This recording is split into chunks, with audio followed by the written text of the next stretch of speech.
Assalamualaikum warahmatullahi wabarakatuh. Kami di sini ingin mempresentasikan modul 11. Perkenalkan, nama saya Sofi Salsabila. Nama saya Sarifah Febiani. Nama saya Muhammad Bayroniza. Nama saya Rabi Maulana Abdillah. Nama saya Rena Anggaini. Nama saya Muhammad Riki Pratama. Oke, di sini akan dimulai oleh rekan saya.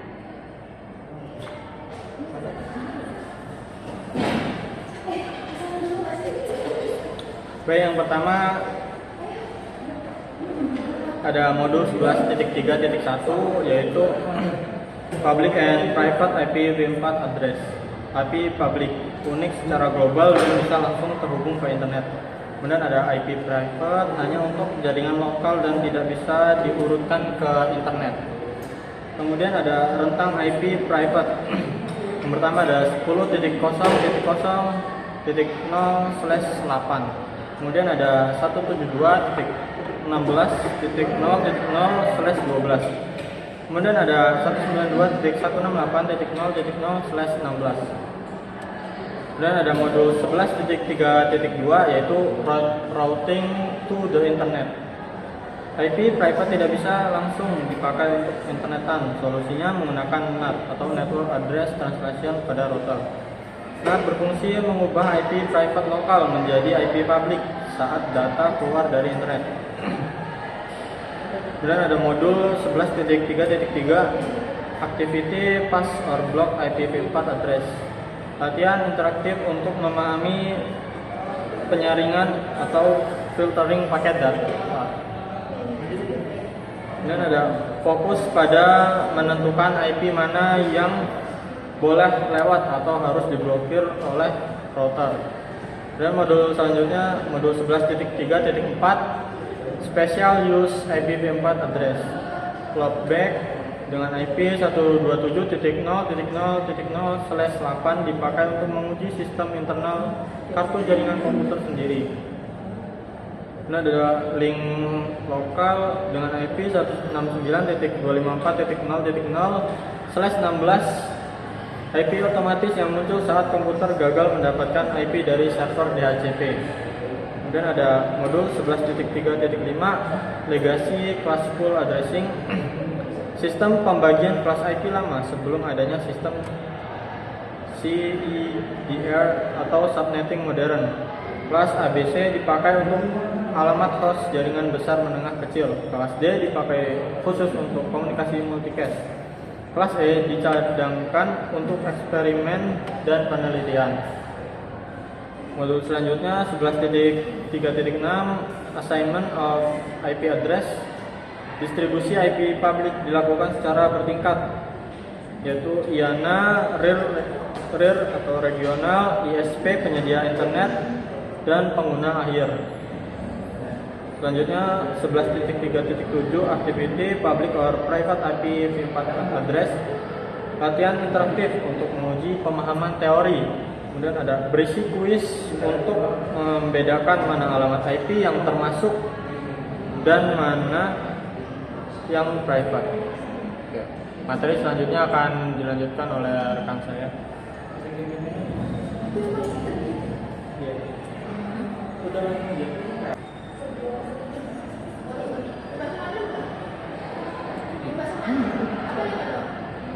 Selanjutnya saya akan menjelaskan chapter 11.4.1 Domain siaran dan segmentasi. Domain siaran merupakan sekumpulan perangkat dalam satu jaringan yang menerima lalu lintas siaran atau broadcast. Pada LAN Ethernet, siaran digunakan oleh protokol seperti ARP untuk mencari alamat MAC berdasarkan alamat IP versi 4 serta oleh DHCP untuk menemukan server DHCP. Switch akan meneruskan paket siaran ke seluruh port selain port asal sehingga semua perangkat dalam domain siaran menerima paket tersebut. Berbeda dengan switch, router tidak meneruskan paket siaran ke antarmuka lain. Oleh karena itu, setiap antarmuka router membentuk domain siaran yang berbeda sehingga lalu lintas siaran hanya beredar pada jaringan lokal di tempat siaran tersebut berasal.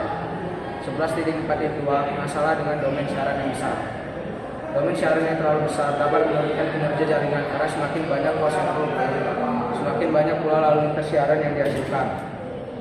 Setiap perangkat harus menerima dan memproses paket siaran tersebut sehingga penggunaan sumber daya jaringan meningkat. speed komunikasi menjadi lebih lambat. Solusi yang digunakan adalah melakukan subnetting, yaitu membagi satu jaringan besar menjadi beberapa subnet yang lebih kecil. Dengan pembagian ini, siaran hanya beredar dalam subnet masing-masing, sehingga tidak menyebar ke subnet lain. Proses subnetting dilakukan dengan memperpanjang traffic jaringan menggunakan sebagian bit host untuk membentuk subnet baru. 11.4.3 Alasan segmentasi jaringan. Segmentasi jaringan melalui subnetting bertujuan mengurangi lalu lintas siaran sehingga kinerja jaringan menjadi lebih baik. Selain meningkatkan efisiensi, subnetting juga memudahkan administrator menerapkan kebijakan keamanan dengan mengatur subnet mana yang dapat saling berkomunikasi serta membatasi dampak gangguan akibat kesalahan konfigurasi, kerusakan perangkat atau serangan. Administrator dapat mengelompokkan perangkat dan layanan ke dalam subnet yang berbeda sesuai kebutuhan organisasi. Oleh karena itu, pemahaman mengenai subnetting menjadi keterampilan dasar yang penting bagi setiap administrator jaringan dalam merancang dan mengelola jaringan secara efektif. Selanjutnya akan dijelaskan oleh teman saya. Lanjut ke chapter 11.5 yaitu subnet and IP versi 4 network, yaitu dia proses membagi satu jaringan besar menjadi beberapa jaringan yang lebih kecil. Tujuannya agar menggunakan alamat IP lebih efisien, jaringan lebih rapi dan mengurangi kecepatan lalu lintas data. Terus chapter 11.5.1 subnet on and octet boundary, yaitu subnet dibuat tepat di batas oktet 8 bit. Perhitungannya lebih mudah karena perubahan terjadi per 8 bit. Contohnya itu 192.168.0.0/24 dibagi menjadi beberapa jaringan, misalnya prefixnya /25 atau /26. Terus di sini 11.5.2 subnet within on octet boundary. Subnet dibuat di dalam satu oktet, bukan tempat di batasannya. Menggunakan sebagai bit host sebagai bit network, membutuhkan penghitungan subnet mask dan jumlah host. Lanjut ke 11.5.3 subnet mask, yaitu berfungsi membedakan bagian network ID dan host ID pada alamat IP, contohnya 255.255.255.0 dengan prefixnya /24. Lanjut ke 11.5.4 magic number, yaitu dia digunakan untuk menentukan jarak antar subnet. Rumusnya itu 256, yaitu nilai subnet masknya. Terus lanjut ke 11.5.5 paket tracer, yaitu latihan membuat subnet dan menguji koneksi menggunakan Cisco tracer. Terus lanjut ke chapter 11.6 yaitu subnet /16 dan /8 prefix, yaitu materi ini tentang subnetting pada jaringan yang lebih besar, yaitu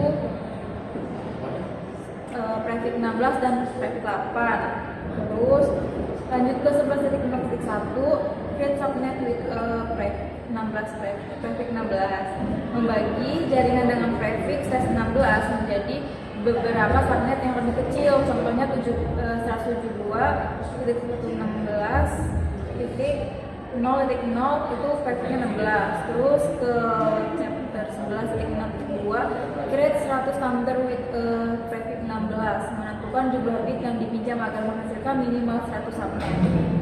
Lanjut ke 11.6.3 create 1000 subnet with 8 prefix. Prefix 8 memiliki banyak host sehingga bisa dibagi menjadi ribuan subnet. Lanjut ke 11.6.4 subnet across multiple octet.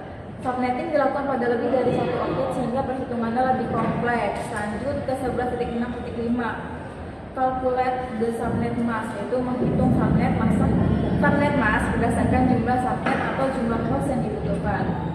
Mungkin itu aja. Lanjut ke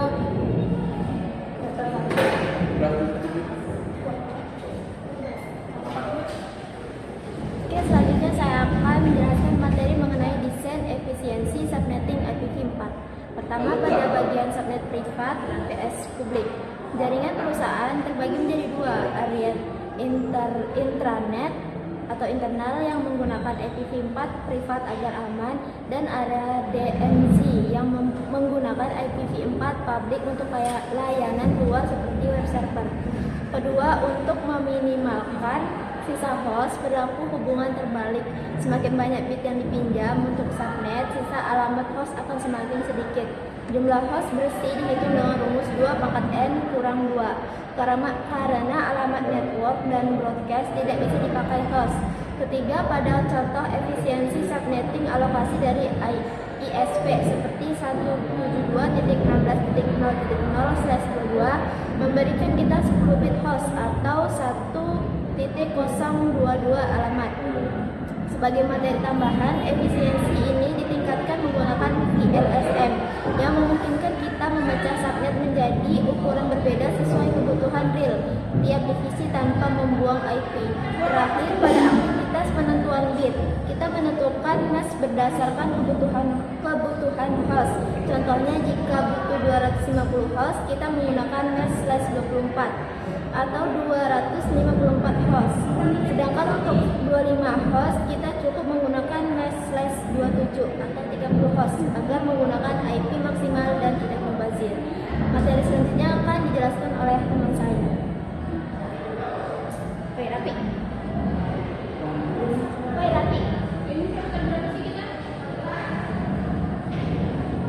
Selanjutnya adalah 18.11.8.1, yaitu unit address on one subnet.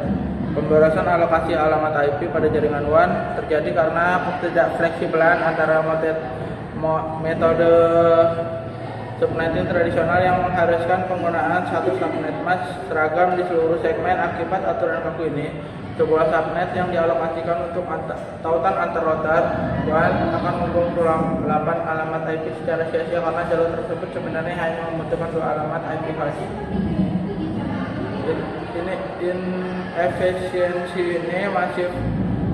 Efisiensi masif ini tidak hanya menghabiskan ruang alamat secara cepat, tetapi juga membatasi potensi pengembangan jaringan di masa depan karena berkurangnya jumlah subnet yang tersedia.